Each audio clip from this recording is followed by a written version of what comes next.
Hi, my name is Christine, and I'm a parent to Sarah and Jay, who came in as private participants in this debate. Yes. OxBridge was very enlightening for me because sitting down, I sat in most of the classes and I listened to the children, and their ideas are so articulate. Their way of reasoning, their way of putting out their ideas is amazing. I am honestly awed by what our children know.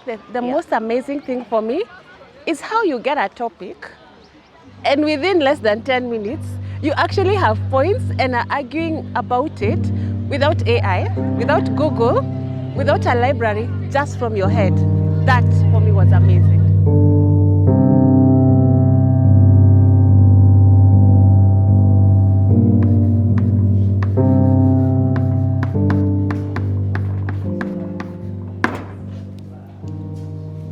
When you said I do, the world quietly said, then don't.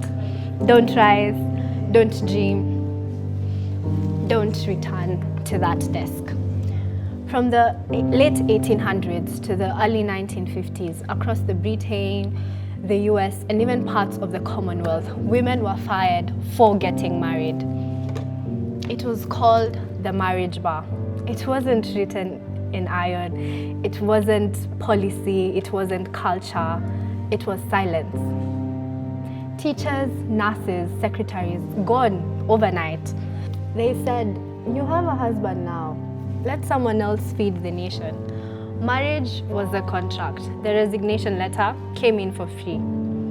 Some bars are made of metal. This one, silent enough, quiet enough, enough to destroy a nation. In fact, an entire generation while at it.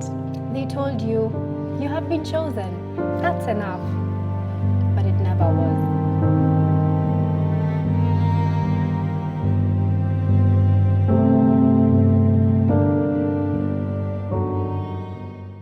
I'm Silas Okeo from Naisula School. Submission.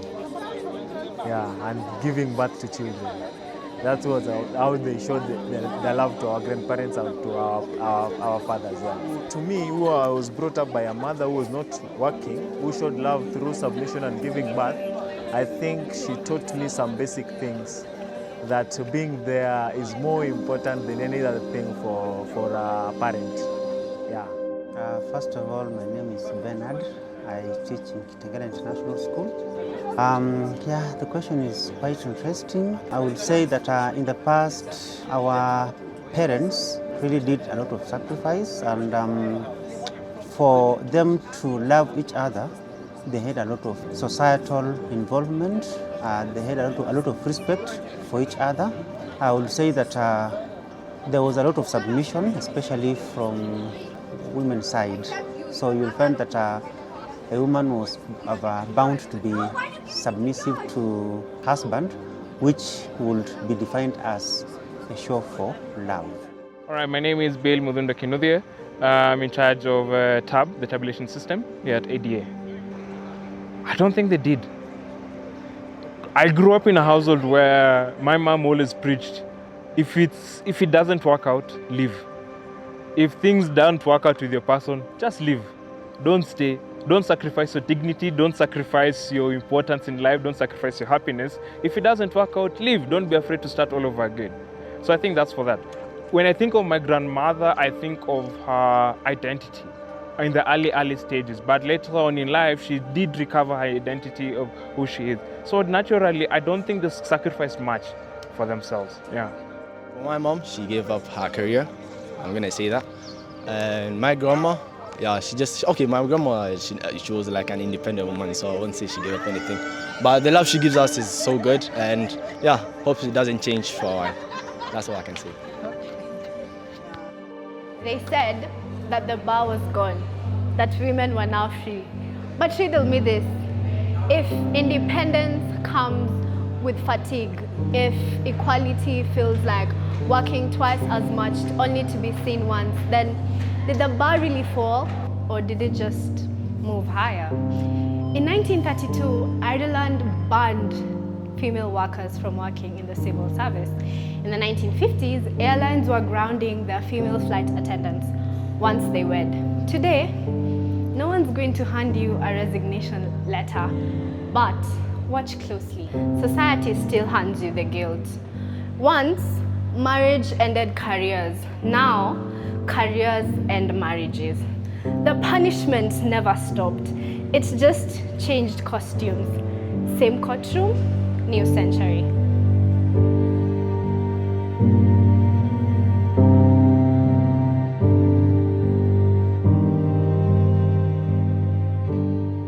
No, I don't. Because how would you trust love in a world that measures value by success? I don't think that you're supposed to measure value by success, but you're supposed to measure success by...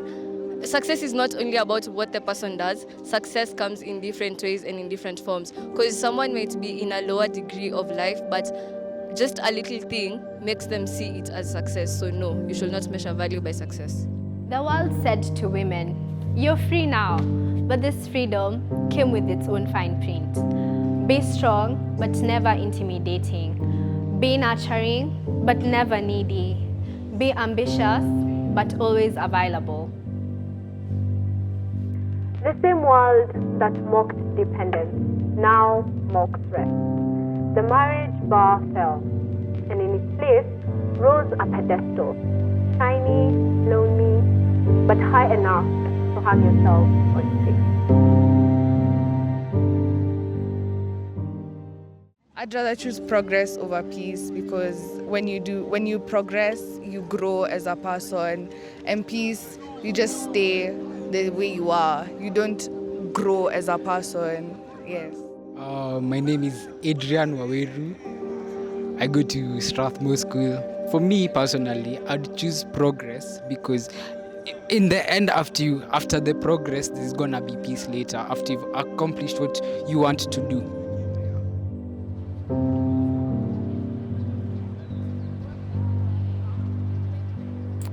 So maybe the bar never left the building. Maybe, just maybe, it moved inside us.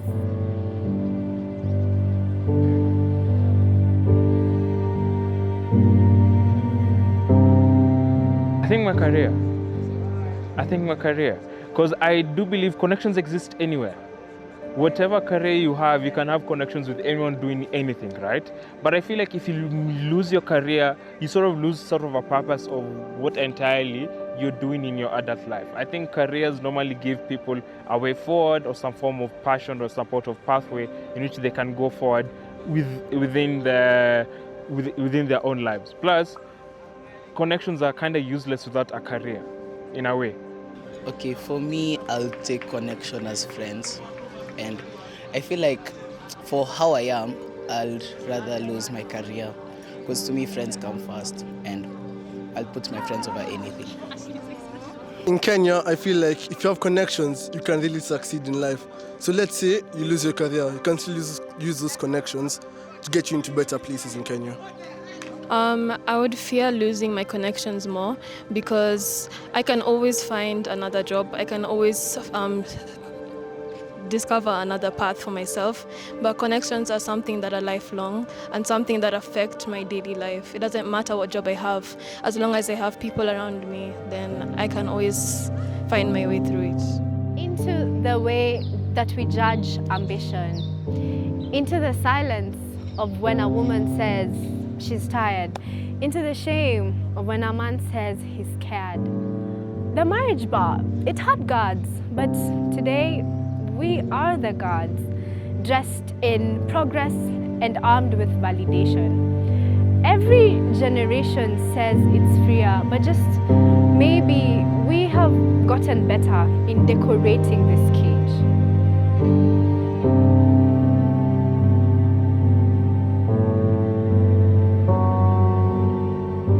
My name is Marceline. I work for Kitengela International Schools.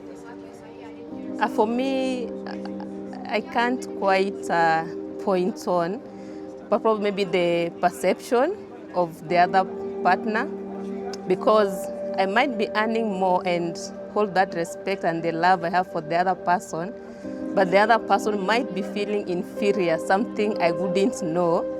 So what forms in your mind is what you feel changes. Yes, especially for men, feeling if a woman earns more, they'll they won't respect them, they'll feel superior. But you have that strong foundation where money isn't the main issue here.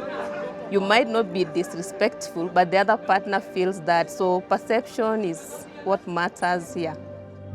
So ask yourself, when history looks back at us, what invisible bar will they find? And who will we blame when they say they could see it? They just chose to call it freedom.